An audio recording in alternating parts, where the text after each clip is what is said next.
عزیز سامعین، آج ہمارے درس کا موضوع جنگ بدر۔ یہ بات آپ نے ذہن میں رکھیں، یہ پہلی جنگ تھی مسلمان اور کفار کے درمیان، جس میں مسلمانوں کی تعداد 313 اور کفار ہزاروں کے لشکر پر تھا۔ ان کے پاس ساز و سامان بھی، گھوڑے بھی، اونٹ بھی، زرہیں بھی، تلواریں بھی، ہر چیز تھی۔ اور مسلمانوں کے پاس 2 گھوڑے، 6 زرہیں اور 8 شمشیریں تھیں۔ رمضان کا مہینہ، 17 رمضان اور جمعہ کا دن یہ جنگ ہوئی۔ ایک کھجور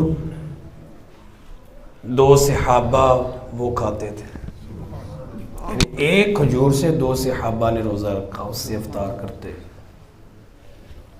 یہ عالم تھا جب جنگ کا اعلان ہوا تو کریم آقا علیہ الصلوۃ والسلام نے اپنے صحابہ کو اکٹھا کیا اور ان سے مشورہ کیا کہ اللہ رب العزت کا یہ آرڈر ہے، بتاؤ تمہارا کیا خیال ہے؟ تو سب نے اپنا اپنا جواب دیا اور انتہائی مدلل اور خوبصورت جامع تقریر کی۔ مگر بخاری شریف میں یہ جو حضرت مقداد رضی اللہ تعالی عنہ کی تقریر ریکارڈ نا، یہ انتہائی خوبصورت ہے۔ اب کریم آقا علیہ السلام نے مشورہ کیا، اس کی وجہ کہ بعض نے یہ لکھا کہ پیارے موسیٰ علیہ السلام نے جب اپنی قوم کو کہا کہ بھی اللہ کا آرڈر ہے جنگ کرنی ہے، تو انہوں نے کہا موسیٰ آپ جائیں، آپ کا رب جائے، لڑے، ہم تو یہی ہیں، ہم نے نہیں جانا۔ تو اب کریم آقا علیہ السلام نے جب مشورہ کیا نا، تو حضرت مقداد بول کر کہتے ہیں، فقال، تو فرماتے ہیں، لا نقول کما قال قوم موسیٰ، اے محبوب ہم ایسے نہیں کہیں گے جیسے کہ پیارے موسیٰ علیہ السلام نے قوم نے کہا، کیا اذهب انت وربک فقاتلا، اے موسیٰ آپ جائیں اور آپ کا رب جائے اور جا کر لڑائی کرے۔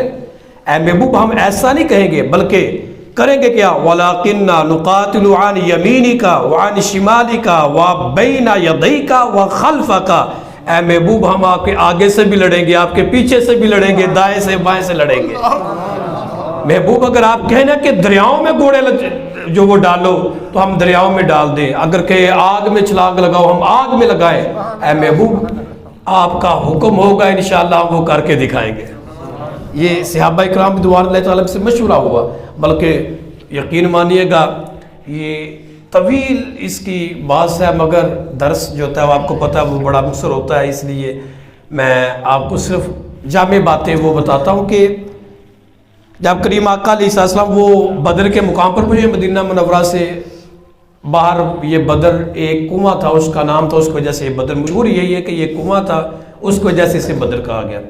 اب کریم آقا علیہ السلام جب وہاں پر پڑاؤ کیا محبوب علیہ السلام نے، تو ایک دن پہلے صحابہ فرماتے ہیں کریم آقا علیہ السلام کے ہاتھ میں چھڑی تھی، تو سرکار علیہ السلام نا دائرہ لگا رہے تھے، باہر نکل کے نا جنگ والی جگہ پر دائرہ لگا رہے تھے، نشانات۔ تو پوچھا محبوب یہ کیا کر رہے ہیں؟ فرمایا ابو جہل یہاں مرے گا، عتبہ یہاں مرے گا، ولید بن مغیرہ یہاں مرے گا، شیبہ یہاں مرے گا۔ یہ ایک دن پہلے، یہ بخاری شریف پڑھ رہا ہوں، ایک دن پہلے کریم آقا علیہ السلام نے نشان لگا دیے۔ صحابہ فرماتے رب کعبہ کی قسم جہاں جہاں محبوب علیہ السلام نے نشان لگائے تھے، ہم نے کافر کو نہ 1 انچ آگے دیکھا نہ پیچھے دیکھا، وہی کافر کو مرے ہوئے دیکھا تھا۔ اللہ اکبر کبیرہ، بلکہ جب جنگ کا دن تھا نا، اللہ اکبر، دیکھیے گا اب جذبہ ایمانی دیکھیے گا، یہ 313 تھے، مگر بھروسہ تھا اللہ رب العزت کی ذات پر۔ اب جب جنگ کا دن تھا نا، تو حضرت عبد الرحمن بن عوف رضی اللہ تعالیٰ عنہ فرماتے ہیں کہ میرے پاس 2 چھوٹے چھوٹے بچے آ گئے، ایک میرے دائیں ایک بائیں، چھوٹے بچے۔ تو جو دائیں طرف والا تھا اس نے میرے کان میں بات کہی کہ بائیں طرف والا نہ سنے، اس خفیہ انداز میں میرے کان میں بات کہتا ہے، اے چاچا بتائیں ابو جہل کہاں ہے؟ ابو جہل کہاں ہے؟ اچھا جو بائیں طرف والا تھا اس نے بھی خفیہ بات کہی کہ دائیں طرف والے کو نہ پتہ چلے. کہنے لگا بابا چاچا بتائیں کہ ابو جہل کہاں ہے؟ تو میں نے کہا بیٹا آپ نے ابو جہل کو کہنا کیا ہے؟ تو انہوں نے آگے سے جو جواب دیا نا، کہتے ہیں قسم کھائی ہے مر جائیں گے یا ماریں گے ناری کو، سنا ہے گالیاں دیتا ہے وہ محبوب باری کو. حضرت عبد الرحمن بن عوف کہنے لگے بیٹا حفاظت کر رہا ہے اس کے گرد فوج کا دستہ. کہنے لگے چاچا یہ دستہ کب تلک روکے گا اسرائیل کا رستہ؟ اب فرماتے کہ جب یہ بات ہوئی نا انہوں نے مجھ سے پوچھا تو میں نے اشارہ کیا کہ وہ ابو جہل ہے جس کے ارد گرد فوج ہے، درمیان میں وہ اپنے سواری پر سوار ہے، وہ ابو جہل ہے.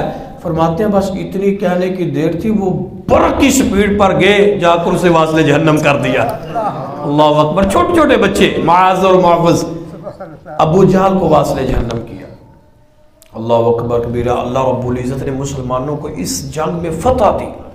جذبہ ایمانی تھا کہ 313 ہزاروں پر باری آ گئے. جب فتح دی نا تو کریم آقا علیہ السلام کا معمول تھا کہ آپ 3 دن نہ وہاں پر پڑاؤ فرماتے تھے، 3 دن پڑاؤ کرتے تھے. 3 دن کے ان کی لاشیں 70 کفار مرے اور 70 کو قید کیا گیا. لاشوں کو کنویں میں رکھا گیا. تو کریم آقا علیہ السلام جب 3 دن کے بعد گزرنے لگے تو وہ کنویں کے کنارے پر کھڑے ہو کے سرکار علیہ السلام نے نام لے کر ان کے بھی اور ان کے والد کے بھی فلاں بن فلاں فلاں بن فلاں اپنے انجام کو پہنچ گئے.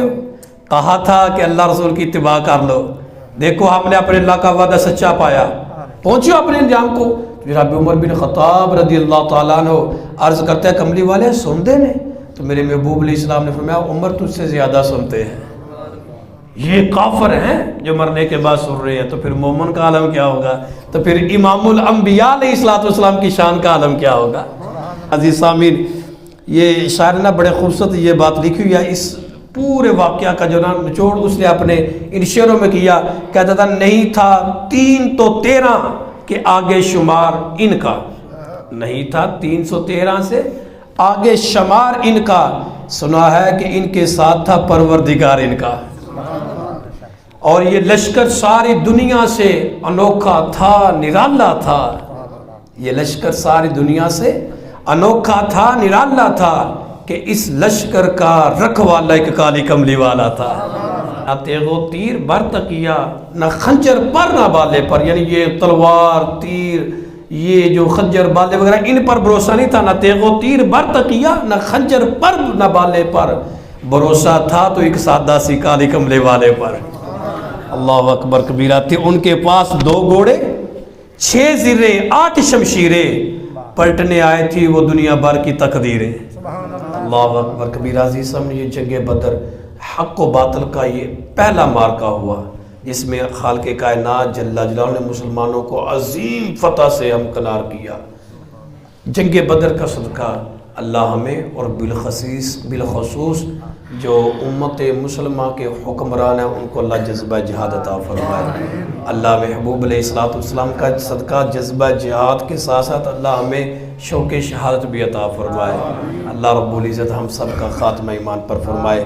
واخر دعوانا الحمدللہ رب العالمین.